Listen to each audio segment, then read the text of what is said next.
እግዚአብሔር ቅዱሳን እንዲለምኑ ብቻ አይደለም ስልጣን የሰጣቸው፣ እንዲፈርዱም ጭምር ስልጣን ሰጥቷቸዋል። ቅዱሳን የፈረዱበት እግዚአብሔር የፈረደበት ነው። ቅዱሳን የፈረዱለት እግዚአብሔር የፈረደለት ነው። ቅዱሳን የባረኩት እግዚአብሔር የባረከው ነው። ቅዱሳንን መቀበል እግዚአብሔርን መቀበል ነው። ቅዱሳንን ማቃለልም እግዚአብሔርን ማቃለል ነው። እግዚአብሔር በቸርነት ዓለምን ሊያድነው ሲያስብ የሚመጣው በቅዱሳን ነው። የቅዱሳን ጨርቃቸው ሁሉ የእግዚአብሔር ማደሪያ ነው። ለምን ስትሉ እግዚአብሔር በነፍሳቸው ላይ ያድራል። ስለዚህ ቅዱሳን ይፈርዳሉ። ቅዱሳን ይፈርዳሉ በሉ። ቅዱሳን ይምራሉ በሉ። ምን ይላሉ? ይምራሉ፣ ምሕረት ይሰጣሉ። ብፁዓን መሐርያን ብሏቸዋል እኮ። አሁን አንዳንድ ጊዜ ሰዎች ምን ይላሉ? እምነት የሌላቸው ሰዎች መርቆሬዎስ ማረኝ ለምን ትላላችሁ? ጊዮርጊስ ማረኝ ለምን ትላላችሁ? ማርያም ማሪኝ ለምንድን ነው የምትሉት? እግዚአብሔር ማረኝ ይባላል እንጂ። ይህ እኮ የእግዚአብሔር ሥልጣን መጋፋት ነው። እኛ አልተጋፋንም። የሚምሩ ሰዎች ምስጉኖች ናቸው ያለ ማን ነው? እግዚአብሔር ነው። እናንተ የማራችሁትን እምራለሁ ብሏል። ተመልከቱ። ለላሃ ደግሙ ኃጢአተ ይትሃደግ ሎሙ። ተመልከቱ፣ ኃጢአታችሁ ተመልከቱ። ኃጢአቱን ይቅር ብያለሁ ያላችሁትን ይቅር እላችኋለሁ። ዮሐንስ ወንጌል ምዕራፍ 24 ላይ ቅዱሳን ኃጢአትን ይቅር ማለት ይችላሉ። በእነሱ ነው ዓለምን የሚጎበኘው። ጆሮዎቹ ናቸው። በእነሱ ነው ዓለምን የሚሰማው። እግዚአብሔር ዓለምን የሚሰማው በቅዱሳን ነው። ሰው በጆሮው እግዚአብሔርን ይሰማል። ሰው በጆሮው ድምፅ ይሰማል። እግዚአብሔር በቅዱሳን ዓለምን ይሰማል። ለምንድነው በቅዱሳን የሚሰማው? ቀጥታ አይሰማንም። የኃጢአተኞች መሥዋዕትና ጸሎት አስጸያፊ ነው ይላል መጽሐፍ። እኛ እንዳንሰማ ኃጢአታችን ግድግዳ ሆኖ ይከለክላል። ቅዱሳን ግን በእሱ ዘንድ ሞገስና ክብር አላቸው። እነሱን ጆሮ አድርጎ ይሰማናል። እነሱን ዓይን አድርጎ ያየናል። እነሱን እጅ አድርጎ ይሰጠናል። እምቢ ካልነው ደግሞ እነሱን እጅ አድርጎ ይወረውረናል ማለት ነው። ይወረውራል። እነሱን እጅ አድርጎም ይስበናል። እነሱን እጅ አድርጎ ይደበድባል። እነሱን እጅ አድርጎም ያነሳል። እነሱን እጅ አድርጎ ይሰብራል። እነሱን እጅ አድርጎ ይጠግናል። እነሱን እጅ አድርጎ ይገላል። እነሱን እጅ አድርጎ ያድናል። ቅዱሳን የእግዚአብሔር እጆቹ ናቸው። ቅዱሳን የእግዚአብሔር እግሮቹ ናቸው።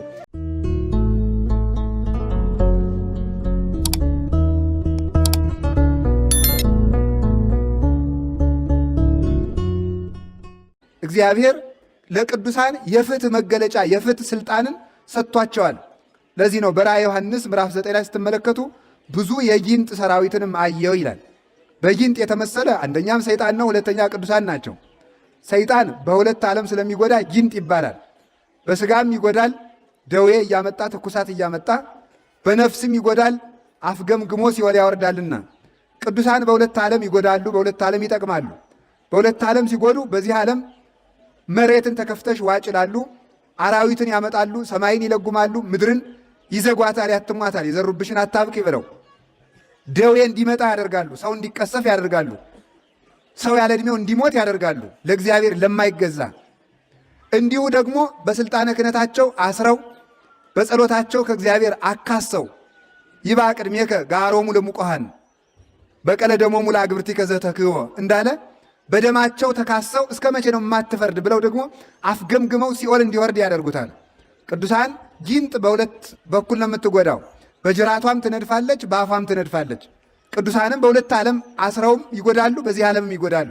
ላላመነባቸው ፍትሐ እግዚአብሔርን በመግለጥ ለወደዳቸው ደግሞ በሁለት ዓለም ይጠቅማሉ። በዚህ ዓለም በረከተ ሥጋ ጤና ይሰጣሉ፣ ፍትሕ ይሰጣሉ።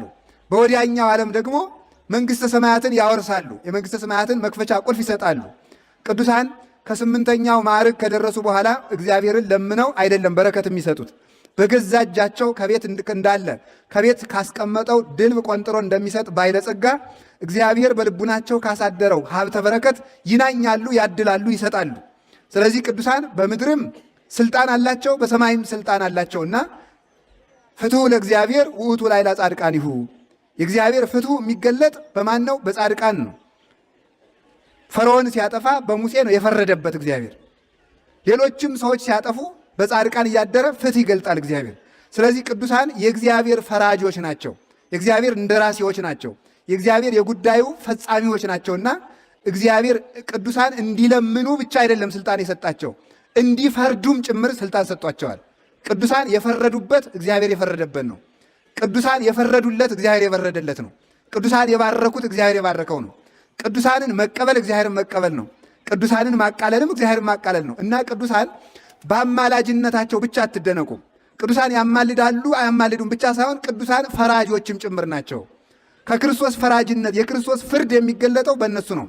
በብሉይ ኪዳን ኤልያስ ሰማይን ምድርን እንደለጎመ፣ ሙሴ እንደፈረደ፣ ሌሎችም አሮን ዳታንና አቤሮንን መሬትን ባርኮ ዋጭ ብሎ ፈርዶ እንድትውጥ እንዳደረገ፣ በአዲስ ኪዳን እነ ቅዱስ ጴጥሮስ በሐናንያ ላይ እንደፈረዱ ዛሬም የምናየው አንድ ፍርድ አለ እና ቅዱሳን ይፈርዳሉ።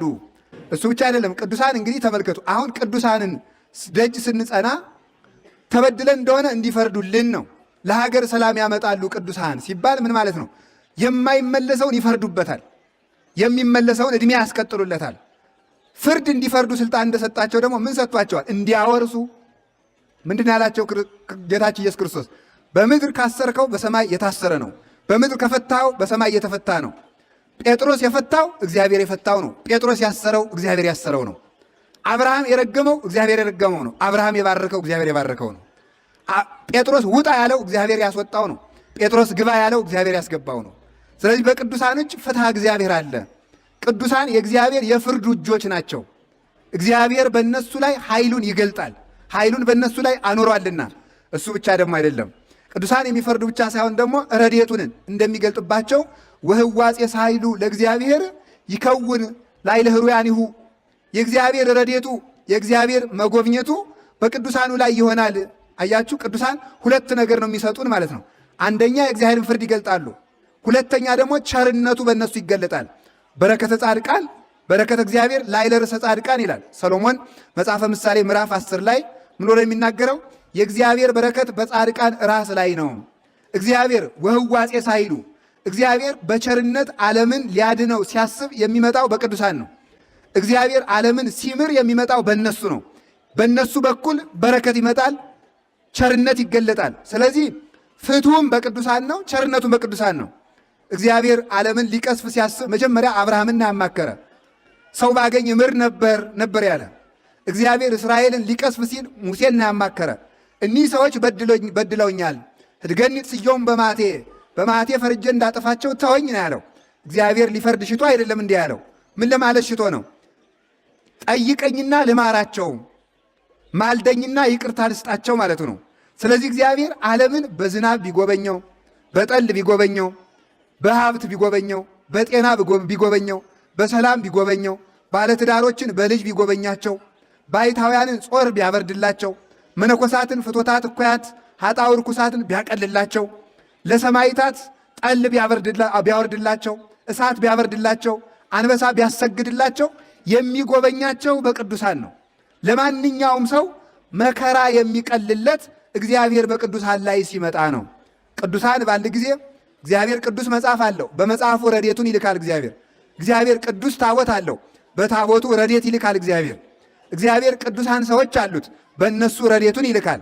እግዚአብሔር ቅድስት እናት አለችው፣ በእሷ ረድኤቱን ይልካል። ቅዱስ መስቀል አለው፣ በእሱ ረድኤቱን ይልካል።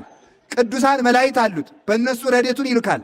እግዚአብሔር በቅዱሳን እንኳንስ ያመነባቸው እንኳንስ የተማጸነባቸው ይቅርና ቅዱሳን ከተቀበሩበት አጠገብ የተቀበረ ሰው እንኳን በአጽማቸው ምሕረትን ይሰጣል።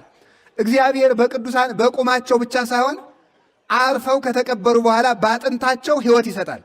የቅዱሳን እንኳንስ በሕይወተ ሥጋ ያለው ስማቸው አካላቸው ይቅርና አጥንታቸው የእግዚአብሔር የቸርነቱ መሰላል ነው፣ የቸርነቱ መውረጃ ነው።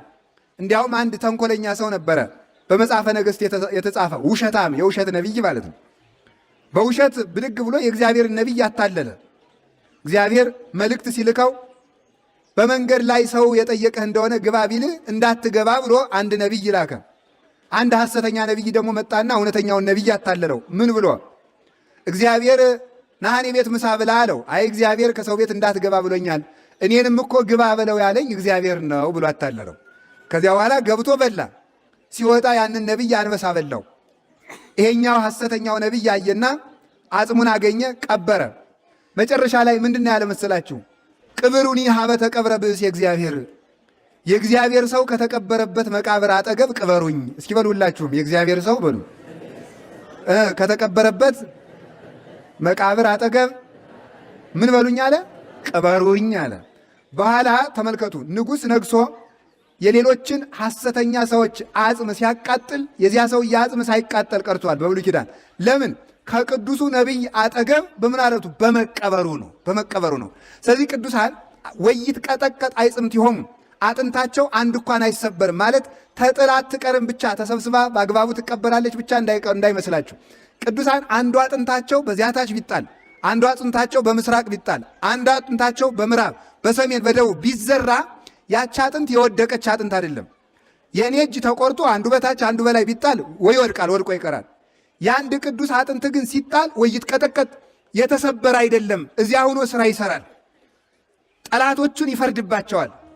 ስሙን የሚጠሩትን ግን አጥንቱ ካለበት ሆኖ ምሕረት ይሰጣል። የቅዱሳን አጽማቸው የእግዚአብሔር መንበር ነው። የእግዚአብሔር የብርሃኑ መገለጫ ነው። የጠለ ምሕረቱ ምንጭ ነው። እግዚአብሔር በዚያ ላይ ምሕረትን ቸርነትን ይሰጣል። የቅዱሳንን አጽማቸውን መሸከም ምን መሸከም መስላችሁ? የአንድ ሰው አጽም መሸከም አይደለም፣ የእግዚአብሔርን ሰረገላ መሸከም ነው። በዚያ አጽም ላይ ያለው ማን ነው? እግዚአብሔር ስለሆነ። ስለዚህ ቅዱሳን ስማቸው የእግዚአብሔር የቸርነቱ መገለጫ ነው። አካላቸው የቸርነቱ መገለጫ ነው። መቃብራቸው የቸርነቱ መገለጫ ነው። ስዕላቸው የቸርነቱ መገለጫ ነው። ስማቸው የቸርነቱ መገለጫ ነው። አፈራቸው የቸርነቱ መገለጫ ነው። ገድላቸው የቸርነቱ መገለጫ ነው። አጽፋቸው የቸርነቱ መገለጫ ነው። መጎናጸፊያቸው የቅዱሳን ጨርቃቸው ራሱ የእግዚአብሔር ቸርነት ይገለጥበታል። የእግዚአብሔር ኃይል ይገለጥበታል። ምን አደረገ? ተመልከቱ። ኤልሳ መምሩ ኤልያስን ሸኝቶ ሲሄድ ዮርዳኖስ ሞላበት። ምን አደረገ? ሞልቶ አገኘው። መሻገር ያጣ ትዝ ሲለው የስግደት ወዝ የጠገበች የኤልያስ መጎናጸፊያ በላዩ ላይ አለች። ከዚያ ምን አለ? የመምሬ የኤልያስ ኃይል አለ አይደለ? የኤልያስ አምላክ ይህንን ባሕር ክፈልልኝ ብሎ ሲመጣው በኤልያስ መጠምጠሚያ ባሕር ተከፍሎለት ተሻግሯል። የቅዱሳን ጨርቃቸው ሁሉ የእግዚአብሔር ማደሪያ ነው። ለምን ስትሉ እግዚአብሔር በነፍሳቸው ላይ ያድራል። በነፍሳቸው ላይ ካደረስ ሥጋቸውን ይቀድሳል። ሥጋቸውን ከቀደሰስ ጨርቃቸውን ይቀድሳል። አካላቸው ብቻ ሳይሆን ልብሳቸው ይቀድሳል። ኩሉ ዘለከፎ ለመስዋዕት ይቀደስ። መሠዊያውን የነካ ታቦቱን የነካ ይቀደሳል። ታቦቱን የዳሰሰው ካህን ተቀድሶ በዚያ እጁ ሕዝቡን ሲባርክ ይቀደሳል። ቅዱሳን የእግዚአብሔር መሠዊያዎች ናቸው። የእግዚአብሔር ታቦቶች ናቸው።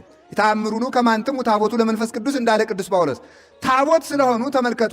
ታቦቱ የተጎናጸፈው መጎናጸፊያ ሰውን እንደሚቀድስ መርገምን በረከትም እንደሚሰጠው ሁሉ ቅዱሳን የእግዚአብሔር ታቦቶች ስለሆኑ እግዚአብሔር ስላደረባቸው ታቦቱ የተጎናጸፈው ቀጸላ የእግዚአብሔር ቸርነት የእግዚአብሔር ኃይል እንዳለበት ሁሉ የቅዱሳን ልብ የእግዚአብሔር ጽላት የእግዚአብሔር ታቦት ስለሆነ አካላዊ ቃል በረዴት በመንፈሰ ልደት ስለሚያድርባቸው ልብሳቸው ቅዱስ ነው፣ መቋሚያቸው ቅዱስ ነው። ስለዚህ ነው አቡነ ተክለ አልፋ ዘዲማ ጊዮርጊስ ባረፉ ጊዜ መቋሚያቸው ይዛ ለደቀ መዛሙርቶቻቸው መምህራችሁ አልፋልና ኑ ተባረኩ፣ ኑ ቅበሩት ብላ ተናግራለች። መቋሚያይቱ እግር አውጥታ አፍ አውጥታ ሂዳ ማለት ነው። ቅዱሳን የነኩት መቋሚያ እንኳን ቅዱስ ነው። ልብሳቸው፣ ሁለንተናቸው፣ ጭራቸው ቅዱሳን የሆኑ ሁሉ የነኩት ቅዱስ ነው። ቅዱስ እግዚአብሔር በእነሱ አድሯልና። ስለዚህ የቅዱሳን አባቶቻችን በረከታቸው ይደርብን። ስለዚህ ቅዱሳን ይፈርዳሉ። ቅዱሳን ይፈርዳሉ በሉ። ቅዱሳን ይምራሉ በሉ። ምን ይላሉ? ይምራሉ፣ ምሕረት ይሰጣሉ። ብፁዓን ማርያን ብሏቸዋል እኮ። አሁን አንዳንድ ጊዜ ሰዎች ምን ይላሉ? እምነት የሌላቸው ሰዎች መርቆሬዎስ ማረኝ ለምን ትላላችሁ? ጊዮርጊስ ማረኝ ለምን ትላላችሁ? ማርያም ማሪኝ ለምንድን ነው የምትሉት? እግዚአብሔር ማረኝ ይባላል እንጂ። ይህ እኮ የእግዚአብሔር ስልጣን መጋፋት ነው። እኛ አልተጋፋንም። የሚምሩ ሰዎች ምስጉኖች ናቸው ያለማን ነው? እግዚአብሔር ነው። እናንተ የማራችሁትን እምራለሁ ብሏል። ተመልከቱ። ለለሃደግሙ ኃጢአተ ይትሃደግ ሎሙ። ተመልከቱ፣ ኃጢአታችሁ ተመልከቱ። ኃጢአቱን ይቅር ብያለሁ ያላችሁትን ይቅር እላችኋለሁ። ዮሐንስ ወንጌል ምዕራፍ 24 ላይ ቅዱሳን ኃጢአትን ይቅር ማለት ይችላሉ። ይቅር ማለት እግዚአብሔር ይቅር ይበልህ ሲሉ እግዚአብሔር ይቅር ይላል። እግዚአብሔር ይርገምህ ሲሉት ይረግማሉ። ስለዚህ ቅዱሳን ኃጢአትን ይቅር የማለት ስልጣን አላቸው። ይቅር የማለት ማለት ነው እግዚአብሔርን ስልጣን ተክተው ነው አይደለም። እግዚአብሔር ይቅር ይበልህ ብለው በእግዚአብሔር ስልጣን ይቅርታን ስርየትን ይሰጣሉ። ኃጢአት ይቅር እንዲባል ያደርጋሉ። ኃጢአት ደግሞ ይቅር እንዳይባለት የማድረግ ስልጣን የመፍረድ ስልጣን አላቸው። እንዲያውም ልብ ብላችሁ እንደሆነ ኋላ መድኃኒታችን ኢየሱስ ክርስቶስ ሲመጣ ምን ይመስላችኋል? የሚፈርዱት እነማን ናቸው? ሐዋርያት ናቸው። ክርስቶስ አንተ ወደዚህ ግባ፣ አንተ ወደዚህ ግባ ምን ይመስላችኋል? ሐዋርያት ምንድን ነው የምትሰጠን ሲሉት ምንድን ነው ያላቸው? በ12 ነገድ ትፈርዳላችሁ አላቸው።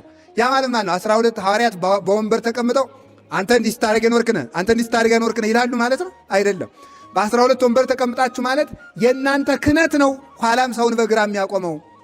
የእናንተ ክህነት ነው ሰውን በቀኝ የሚያቆመው። የእናንተ ትምህርት ነው ሰውን በግራ የሚያቆመው። የእናንተ ትምህርት ነው ሰውን በቀኝ የሚያቆመው። የእናንተ ስርዓት፣ የእናንተ መስዋዕት፣ የእናንተ ሕግ ሰውን ለግራም ለቀኝም ያደርገዋል ማለቱ ነው። ክርስቶስ ሐዋርያት በፈረዱት ፍርድ ነው ዋጋ የሚከፍል።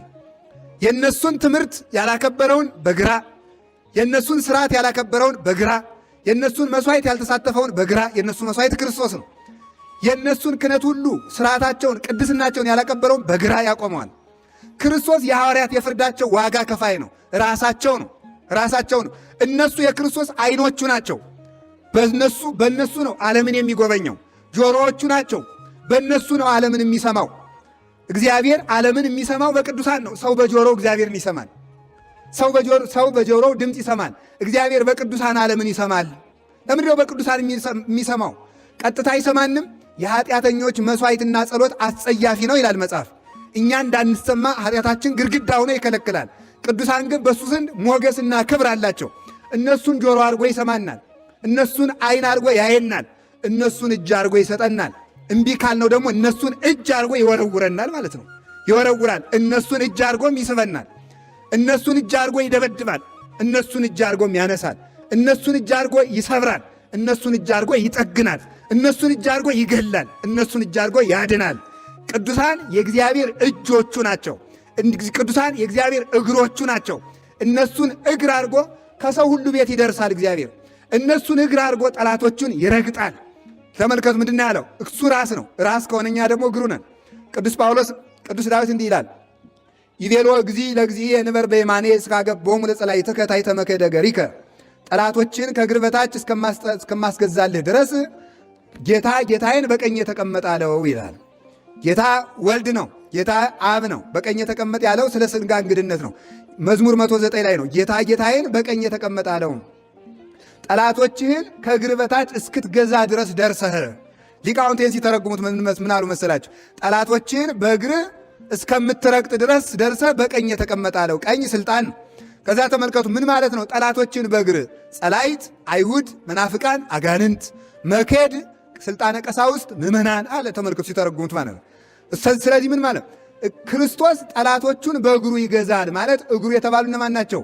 ካህናት ናቸው። እግሩ የተባሉት እነማን ናቸው? ምዕመናን ናቸው ማለት ነው። እሱ ራስ ነው። ስለዚህ ምን ተባለ? ጠላቶቹን አጋንንትን በእግሮቹ በካህናት በእግሮቹ በምዕመናን ለመርገጥ እሱ ራስ ነው። እዚያ ዝቅ አለና ነቢዩ ምን አለ? ወበእንተዝ ይትለዓል ርእስ።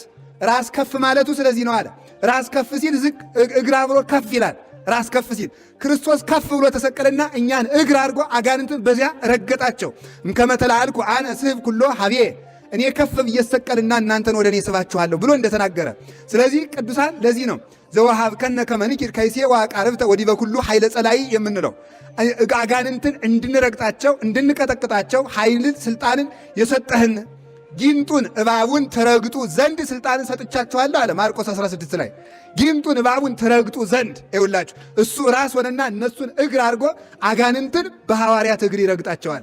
አጋንንትን በካህናት እግርነት ይረግጣቸዋል። ስለዚህ ቅዱሳን የእሱ እግሮች ናቸው። በእነሱ ክርስቶስ ወደ ዓለም ይደርሳል። ዘኪያክሙ ሰማ ኪያዬ ሰማ ወዘኪያክሙ አቤ ኪያዬ አቤ፣ እናንተን የሰማ እኔን ሰማኝ። ዘኪያክሙ ተወክፈ ኪያዬ ተወክፈ ወዘኪያዬ ተወክፈ ተወክፎ ለዘፈነወኒ፣ እኔን የተቀበለ እናንተን የተቀበለ እኔን ተቀበለ። ልብ በሉ ማምላክን ቅዱስ መርቆሬዎስ፣ ቅዱስ ጊዮርጊስን፣ ቅዱስ ተክለ ሃይማኖትን ወደኛ ሲመጡ ክርስቶስ እነሱን እግር አድርጎ ወደኛ እየደረሰ ነው። እነሱ ወደኛ ቤት ሳይመጡ ሲቀሩ የሚቀረው ክርስቶስ ነው። ስለዚህ ምንድን ነው ያላቸው ሐዋርያትን? ስንቅ አትቋጥሩ፣ ወይም በትር አትያዙ፣ ወይም ጫማ አትያዙ፣ ወይም ከረጢት አታዙ። ከደረሳችሁበት ሂዳችሁ ሰላም ለዚህ ቤት ይሁን።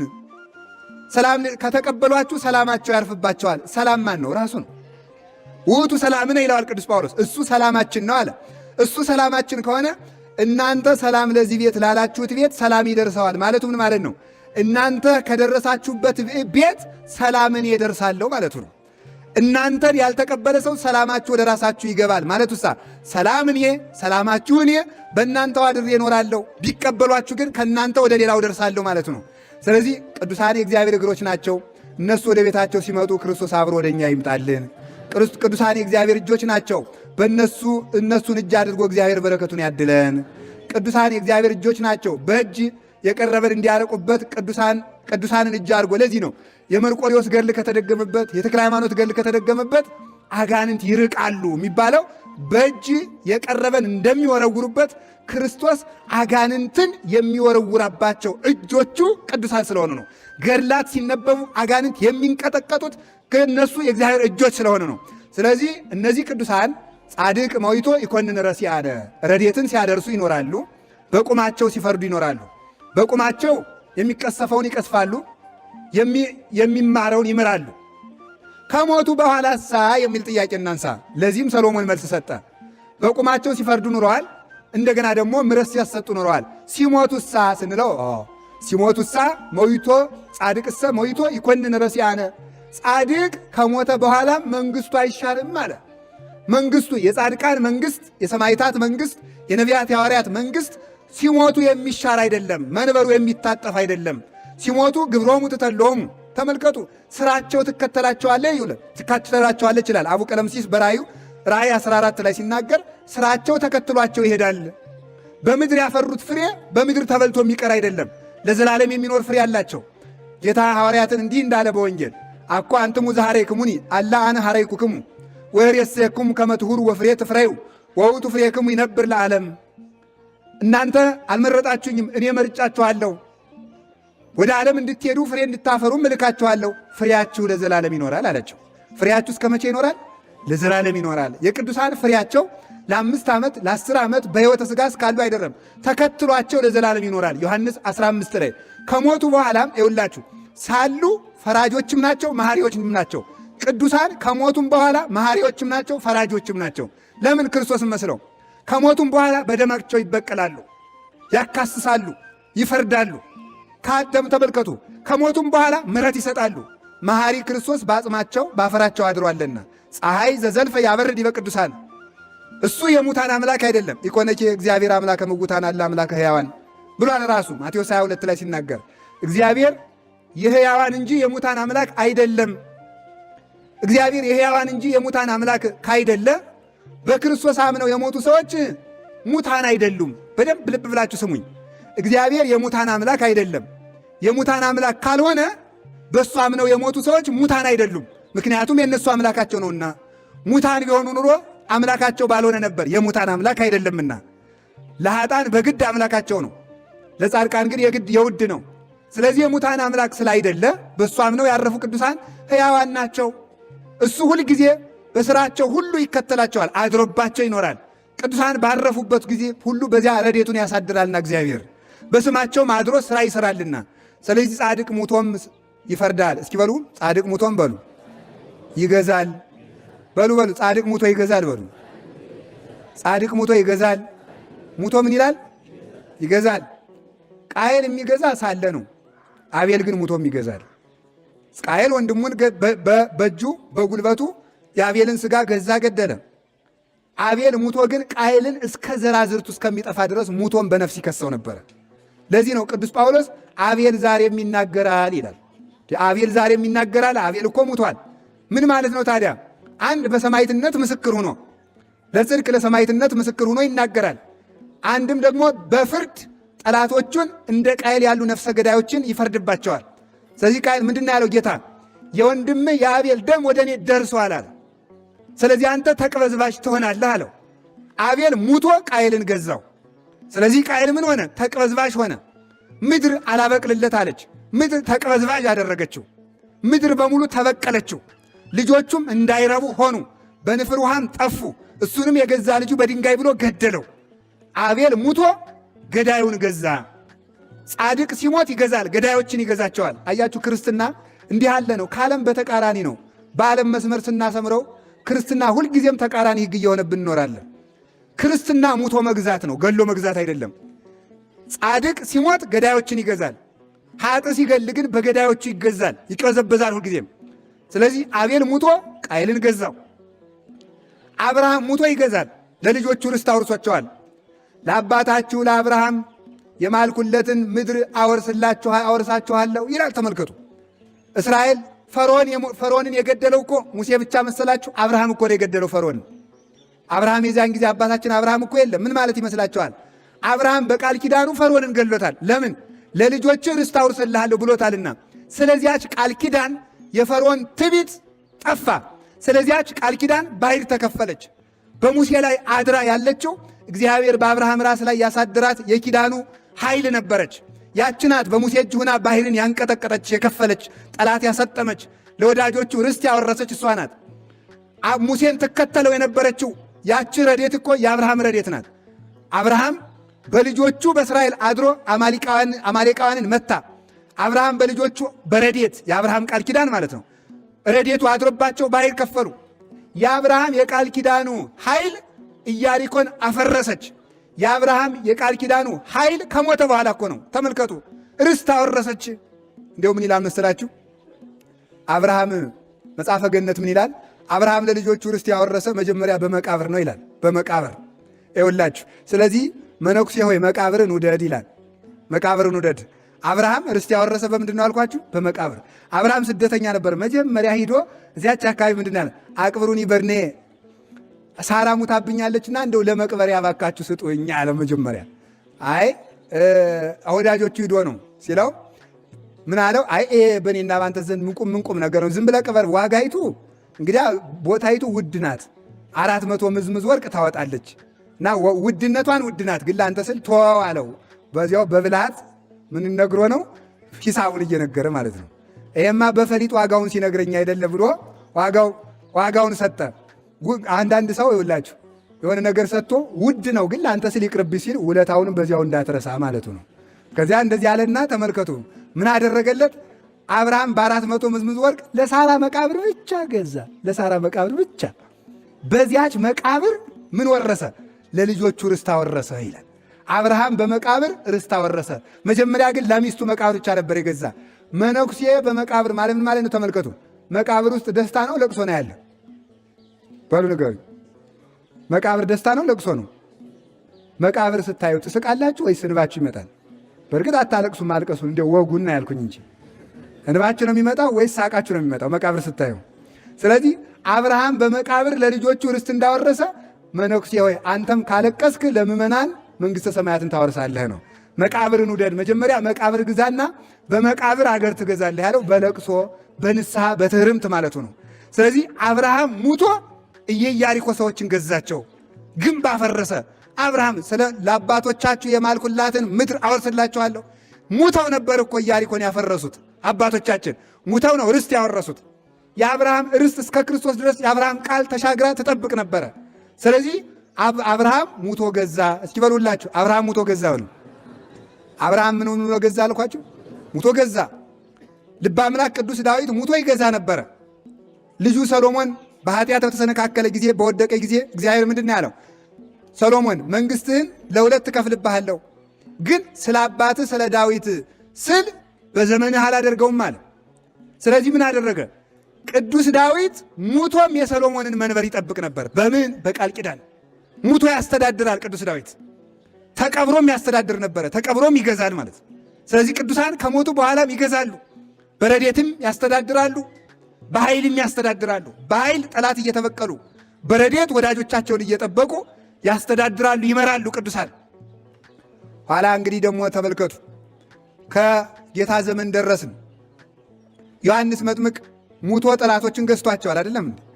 ሙቶ ጠላቱን ገዝቷል። ማንን? ፈርዖን ሄሮድስን። ምን አደረገ ሄሮድስ? እንደምታውቁት ታሪኩን ለዘፈን ብሎ የቅዱስ ዮሐንስን አንገት አስቆርጧል። አይደለም? ለዘፈን ብሎ የቅዱስ ዮሐንስ አንገትን አስቆረጠ። ኋላ የዘፈነችለት ያቺ የኃጢአት ሚስቱ ልጅ ሄደችና አይድረስ እኮ ነው አይድረስ ነው ሄደችና ምን አለችው? ሄሮድስ እይደለው ከታውሱ ብሲተፊኡ ከፊልጶስ አለችው። ራሷ የዘፈነችው ዘፍና ስታበቃ ዘፈንሽ ጥሩ ነው ምን ላድርግልሽ ቢላት የዮሐንስን አንገት ቆርጠ ስጠኝ አለች። ዮሐንስ አንገቱ የተቆረጠበት ምክንያት ምን ብሎ ነው? የወንድምህን ሚስት አታገባም ተብሎ ነው። ታሪኩን የምታውቁት ሰዎች እንግዲህ ታግሳችሁ ስሙ አይደል? እየሰማችሁ ነው። ይሄን ማናውቀው የላት በሉ ማለት ነው። ስለዚህ የሚታወቅ ታሪክም አንዳንድ ጊዜ ስሙ። እውነቴን ነው ማለት ነው። እውቀት እኮ ችግር ነው በእውነቱ።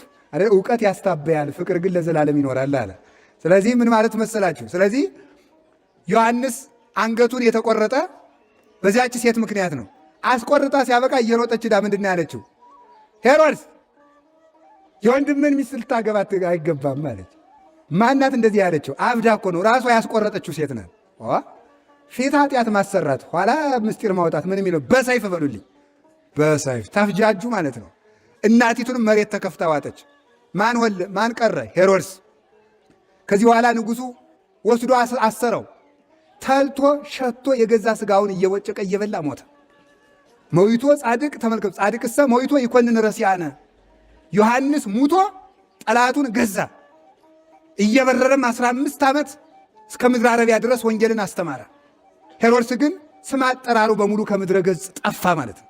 ስለዚህ ጻድቃን ሙተውም ይፈርዳሉ። ዛሬም የዮሐንስ ስም ቤተ ክርስቲያን ታንጾለት፣ ገር ተጽፎለት፣ ታቦት ጽላት ተቀርጾለት፣ በዓል ተሰይሞለት፣ ማሕሌት እየተቆመለት፣ ድርሳን ተደርሶለት፣ ገድሉ እየተነበበለት፣ ስግደት እየተሰገደለት አለ። ዛሬም ዮሐንስ ሄሮድሶችን ይገዛል። ሄሮድሶች ግን ዛሬ የሉም፣ ይጠፋል። ሄሮድስ በቃል ኪዳን የወለደው ልጅ የለውም። ዮሐንስ በቃል ኪዳን የወለደው ልጅ ግን ሞልቶታል። ስለዚህ ጻድቃን ሙተው ይገዛሉ። በምስጢር ግን ስትወዱ ጻድቀ ባሕሪ ኢየሱስ ክርስቶስ ሙቶ ሞትንና ዲያብሎስን ይገዛል ነው። ጻድቀ ባሕሪ ክርስቶስ ጻድቃን ሲባሉ በእግዚአብሔር ሕግ ጻድቃን የሆኑ እውነተኞች ማለት እውነተኛ ኑሮ የኖሩ። ክርስቶስ ጻድቅ ሲባል ደግሞ እውነተኛ የባሕሪ አምላክ ማለት ነው። እውነተኛ የባሕሪ አምላክ ጻድቅ ሙቶ ዝንጎችን ይገዛል። ጻድቀ ባሕሪ ክርስቶስ በሞቱ ሞትን ይገላል። ዝንጎች አጋንንትን ይገዛቸዋል። ከሱ የዘነጉትን ዲያብሎስ ልብ የለውም፣ ሁልጊዜ ማለት ነው። ልብ የለውም። አንድ ቀን ክርስቶስ ነግሮት ይረሳዋል። አልዓዛርን ሲያስነሳ ሕይወት ነው ይላል። መልሶ ደግሞ ሩቅ ብእሲ ይለዋል ሲደክም እያየ። ያን ልብ የለሽ ሰይጣን ክርስቶስ በሞቱ ሞትን አጠፋ። ዝንጎችን ሙቶ ይገዛል። እንግዲህ ትዝ ይላችሁ እንደሆነ እንደምታስታውሱት በብሉይ ኪዳን ሙተው የገዙ በጣም ብዙዎች ናቸው። ለክርስቶስ አምሳል የሆነ ግን አንድ ሰው ነበረ። ማን ነው? ሶምሶን ነው። ሶምሶን ኃጢአት ድሮ እንደምታውቁት በአንድ እጁ ቤት የሚደረምስ ነው። በአንድ እጁ አንበሳ በጡጫ ብሎ የሚገል ሰው ነው። ኃጢአት ሲሰራ ግን እዚች ላይ ፀጉር ነበረችበት እንደምታውቁት። ያቺ ፀጉር ስትላጭ ኃይሉ ደከመ። ጠላቶቹ አስረው የግንግሪት አስረው ደረቅ ባቄላ እያስፈጩ ዓይኑን አውጥተው በጉጠት ያሰቃዩት ነበረ። ፀጉሩ ስትላጭ የእግዚአብሔር ረድኤት ተለይታው ነበርና ኋላ ጠጉሩ ብቅ አለች። ትንሽ መብቀል ጀመረ። ሲበቅል ምን ያህል ተመልከቱ። ሲበቅል ምንድን ነው መሰላችሁ? ኃይሉ ተመለሰለት። ኋላ ፍልስጤማውያን በሙሉ ሶምሶንን ጥሩት፣ ይስፈን፣ ደስ ይበለን አሉ። ጠጃቸውን እየጨለጡ ጮማቸውን እየቆረጡ በአደባባይ ከበው። ሶምሶን የፍልስጤማውያን መሳለቂያ ሆኖ ከመሃል ላይ ሲመጣ ፈጣሪ ኢየሱስ ክርስቶስ ፈጣሪ እግዚአብሔር ሆይ እኔ ከብርበት ገንበት ብዬ አይደለም ለአሕዛብ መሳለቂያ እንዳልሆን ኃይሌን መልስልኝና አብረህ ግደለኛል። ኃይሉን እግዚአብሔር መለሰለት። ምሰሶውን አስዙኛልና የሚመራውን ለዘፈን የሚመራውን ምሰሶውን አስዘው ነቅ ሲያደርገው ድርምስ ብሎ ጠላቶቹን ፈጃቸው። የሚገርማችሁ ሶምሶን በቁሙ ከገደላቸው ሙቶ የገደላቸው ይበዛሉ። ያችን ጠጉር እመቤታችን ናት ይላል አባ ጊዮርጊስ። ሶምሶን አዳም ነው፣ ረድኤት ተለይታው ነበረ። ፀጉሩ ስትበቅል ኃይሉ ተመለሰችለት። እመቤታችን ስትወለድ የአዳም ኃይሉ ተመለሰ ይላል። ኃይል የመለሰች እመቤታችን ናት። ለሁላችንም ኃይላችንን ትመልስልን። ሁላችንም ደክመናል በእውነቱ። ለዚህ ነው ዲያቆኑ ሲጸልይ ሚጢ ለሐየ ዋስተፍስህኒ ይላል። ወላዲተ አምላክ ስፈጠር የነበረኝን ውበት መልሽልኝ፣ በኃጢአት ጎስቁያለሁና ያንን ውበቴን ረድኤቴን መልሽልኝ የሚላት ስለዚህ ነው። ስለዚህ ያ ሶምሶን የተባለ ደግሞ በሁለት ስለሚያስተረጉም አንድ ክርስቶስ ነው። ሶምሶን ሲሞት በቁሙ ከገደላቸው ሲሞት በሞቱ የገደላቸው ይበዛሉ። ክርስቶስም በሥጋ ሳለ ካወጣቸው አጋንንት በሞቱ የቀጠቀጣቸው ይበዛሉ። ዲያብሎስን እስከ ወዲያኛው ቀጥቅጦ ያጠፋው በሞቱ ስለሆነ ክርስቶስ ሙቶ አጋንንትን ገዛ። ክርስቶስ ሙቶ አጋንንትን ገደለ። በሞቱ የሚገድል ከክርስቶስ በቀር የለምና ጻድቀ ባሕሪ ክርስቶስ በሞቱ ሞቱን ይገላል። በሞቱ ሞትን ያጠፋልን እግዚአብሔር የተመሰገነ ይሁን። እሱ ያደረባቸው ቅዱሳን ደግሞ እንዲሁ እሱን እኔን ምሰሉ ብሏቸዋልና በሥራ ስለመሰሉት በኃይል ይመስሉታል። በሥራ መስለውታል። እሱን መስለው ይሞታሉ። እሱን መስለው ስለሞቱ የእሱ ሞት ጠላት እንዳጠፋ የሰማዕታት ሞት ደግሞ ጠላቶቻቸውን ይበቀላል። የሰማዕታት ሞት እሱ ገዳዮችን እንዳጠፋቸው እንዲሰቀል ያደረገውን የመከረውን ጋኔን በመስቀሉ ቀጥቅጧል። እንዲሰቀል ያደረገውን ሞት በሞቱ ቀጥቅጧል። ሰቃዮቹ ደግሞ ስላልተመለሱ በሌላ ንጉሥ ቀጥቅጧቸዋል። ወናሁ ይትሐደግ ለክሙ ሀገረክሙ በዶ መቅደሳችሁ ምድረ በዳ ይሆናል ብሎ ነበር። አይሁድን በ70 ዓመተ ምህረት ተማርከው ተበትነው እንዲዘሩ አድርጓቸዋል። እነሆ ዛሬ መቅደስ የለም፣ መስዋዕት የለም፣ ክህነት የለም፣ ትንቢት የለም። አይሁድ ግን ያጭበረብራሉ፣ ገና መሲሁ አልተወለደም እያሉ። እንዲያውም ማቴዎስ 23 ላይ ወወፂኦ እግዚእ ኢየሱስም ቤተ መቅደስ ሆረ ወነበረ ውስተ ደብረ ዘይት ይላል። ጌታችን ኢየሱስ ክርስቶስ ከቤተ መቅደስ ወጥቶ ሄደና በደብረ ዘይት ተቀመጠ ይላል። በምኩራብ ሲያስተምር አልሰሙትም ነበረ። ይህንን ቅዱስ ቄርሎስ ሲተረጉም ምንድን ነው የሚለው? ክርስቶስ ከአይሁድ መቅደስ ሲወጣ 3 ነገር ይዞባቸው ወጣ። 1 ትንቢት፣ 2 ክህነት፣ 3ኛ መንግስት ይዞባቸው ወጣ ይላል። የትንቢት ባለቤት ነውና ትንቢቱን ስላልተቀበሉት የተፈጸሙት ስላልተቀበሉ ነቢይ የላቸውም። አሁን ዛሬ አይሁድ ነቢይ የላቸውም። ሰያሜ ካህናት የካህናት ሿሚ ፈጣሪ አክባሪ እሱ ነውና ሊቀ ካህናት እሱን ስላልተቀበሉት ዛሬ ክህነታቸው የለም፣ መስዋዕትም የለም። ታቦቷንም አስቀድሞ ወደ ኢትዮጵያ አምጥቷታል። ከዚያሳ ተመልከቱ፣ መንግስቱ ዘላለም የሆነ ሰያሜ ነገስቱን ነገስታትን የሚሾመውን ንጉሥ ስላልተቀበሉት ንጉሠ ነገስቱን መንግስት አጥፍቶባቸዋል። የግድ ንጉሥ አላቸው እንጂ ተቀብቶ የሚነግስ በእግዚአብሔር ፈቃድ የነገሰ የዳዊት መንግስቱ ዛሬ የላቸውም። እነዚህን አስወሰዳቸው። መቅደሱንም በ70 ዓመተ ምህረት አፈረሰ። አይሁድንም ለባርነት ከ1800 ዓመት በላይ ተቀጥቅጠው እንዲገዙ አድርጋቸዋል። ክርስቶስ ሙቶ ጠላቶችንም ተበቅሏል፣ ወዳጆችንም አክብሯል፣ አጋንንትንም አጥፍቷል፣ ሞትንም አጥፍቷል። እኛም እየሞትን እንድንገዛ ስልጣን የሰጠን እግዚአብሔር የተመሰገነ ይሁን። በኋላስ በሐዋርያት አድሮ ተመልከቱ፣ አጋንንትን ተበቀላቸው፣ ጣዖታትን አፈረሰ። ሙቶ ነው እሱ እኮ ሙቷል፣ ተነስቷል። ግን እሱ ከሞተ በኋላ የእሱ ሐዋርያት አጋንንትን ድል ነሱ፣ ሞትን ድል ነሱ። ምን ማለት ነው? ቢሞት ያነሱበታል፣ ቢያም ይፈውሱበታል፣ ቢያመነፍቅ ያስተምሩበታል፣ ቢያስክድ ያሳምኑበታል፣ ቢያርቅ ያቀርቡበታል። እና ተመልከቱ ቅዱሳን ሐዋርያት የክርስቶስን ጠላቶች አጠፉ። ሙቶ በሐዋርያት ገዛ። ሐዋርያት ሙተው ደግሞ ጠላቶቻቸውን ገዙ። በቃል ኪዳን፣ በክህነት፣ በመስዋዕት፣ በትምህርት በእነዚህ ሲገዙ ኖሩ። ከዘመነ ሰማዕታት ደረስን። ሌሎቹ ሰማዕታትም እንደዚሁ ሙተው ገዙ። ሰማዕትነት የጀመረው ከእስጢፋኖስ ነው። ሙሉ ታሪኩን አልተርክም እንዳይረፍድብን።